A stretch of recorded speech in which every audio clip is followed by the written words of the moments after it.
నా పేరు పద్మావతి.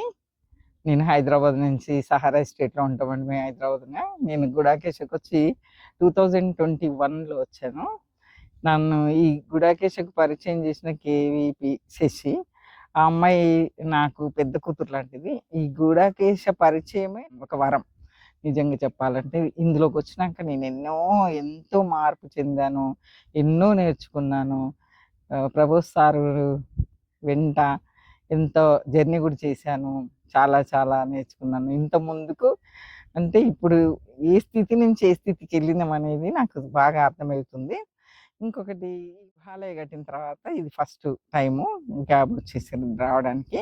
అంతకుముందు ఇక్కడ అమ్మ ఒడి చేశాము. ఈ కన్‌స్ట్రక్షన్స్ కోసము ఆ ఇసుకలో అమ్మ ఒడి చేసినప్పుడు ఇంగ అమ్మ ఒడిలో ఎలా ఉంటారు అట్లా అట్లా ఫీల్ అయ్యాను. చాలా ఫీల్ అయ్యాను. చాలా బావుంది అమ్మ ఒడి. ఈ మధ్య కాలంలో రావడానికి కొన్ని పరిస్థితుల వల్ల రాలేకపోవడానికి గ్యాప్ వచ్చేసింది.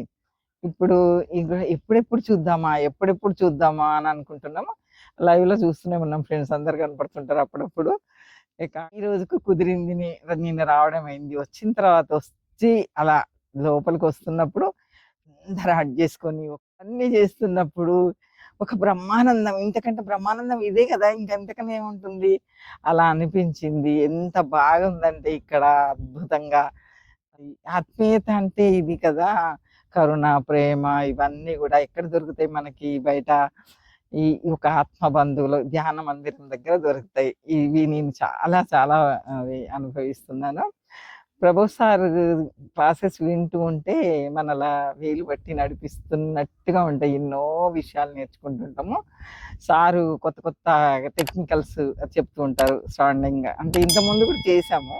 స్టాండింగ్, సిట్టింగ్ చేశాము. కానీ ఇది ప్రతిసారి కొత్తగా అనిపిస్తుంటాయి. ఇంకా ఈ మధ్యలో కొంచెం సాధన ఇంటి దగ్గర ఉండి అలా ఉండడం వల్ల గ్యాప్ వచ్చేసింది అనుకున్నా. కానీ వచ్చిన తర్వాత అనిపించింది ఏం గ్యాప్ వచ్చినా కూడా నేను ఎరుకతోనే ఉన్నా అనిపించింది. ఇంటి దగ్గర కూడా బుక్ రీడింగ్ చాలా చాలా చదివి ఎన్నో నేర్చుకున్నా.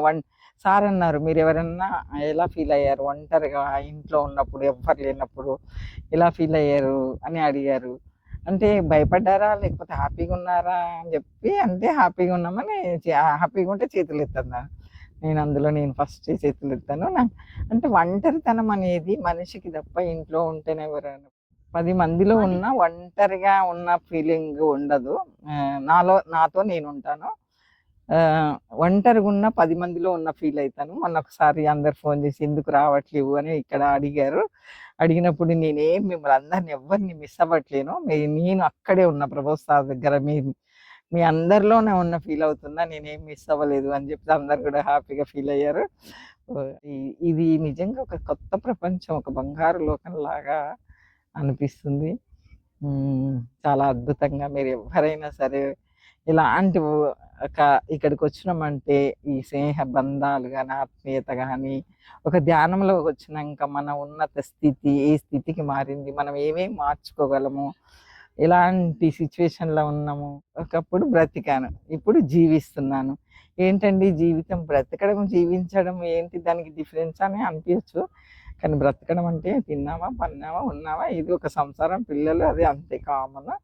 కానీ జీవితం అంటే ఇది కదా!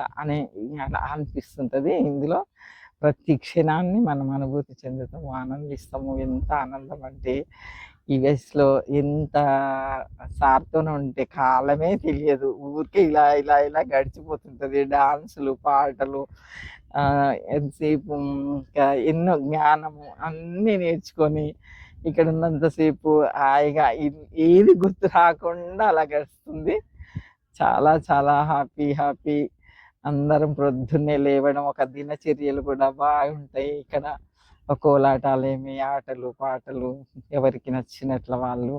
ఇక్కడ ఫుడ్ విషయంలో గానీ ఎంత చేస్తారంటే ఎక్కడికో ఎళ్లి అందరం ఒక పిక్నిక్ ఎళ్ళినట్టే ఉంటది తప్ప, ఇంక వేరే ఇలా అనిపియదు. ఎంత స్నేహభావము, కరుణతో అందరి కళ్ళల్లో మనం కరుణనే చూస్తాం తప్ప, ఇంకా వేరే ఏ టాపిక్‌లు రావు. అదే బంధువులల్లా, స్నేహితులల్లా ఉంటే అదొక ప్రపంచం, ఇదొక ప్రపంచం.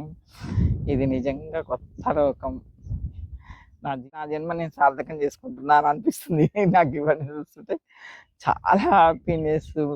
మీరందరూ కూడా ఒక్కసారి గృహాలయానికొచ్చి ఈ ఆనందాన్ని మీరు కూడా అనుభవించాలి. మీరు కూడా ఈ ఆనందాన్ని పొందాలి. ఈ ధ్యానం వల్ల ఎంత ఇదే ఉంటదో మీరు అనుభవిస్తే గానీ స్వీట్ ఎలా ఉంటదంటే తింటేనే తెలుస్తదన్నట్టు మీరు ఈ ధ్యానం చేసి ప్రభువొస్తారు ప్రేమ, ఆ కరుణ, ఆయన చెప్పే జ్ఞానాన్ని తీసుకుంటే మీకప్పుడు అవుతది జీవితం విలువేంటి, మనం ఎందుకిలా దూరం ఇన్నాళ్ళు అసలు ఎందుకు రాలేదు అని అనుకుంటారు మీరే.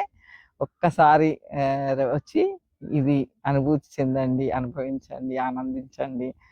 ఆనందమే ఆనందమే అని ఈ బ్రహ్మానందాన్ని మీరు కూడా సద్వినియోగం చేసి ఇట్లాంటివన్నీ కూడా సార్ జ్ఞానాన్ని తీసుకొని మీరు కూడా జీవితాన్ని సద్వినియోగం చేసుకోవాలని నా మనవి.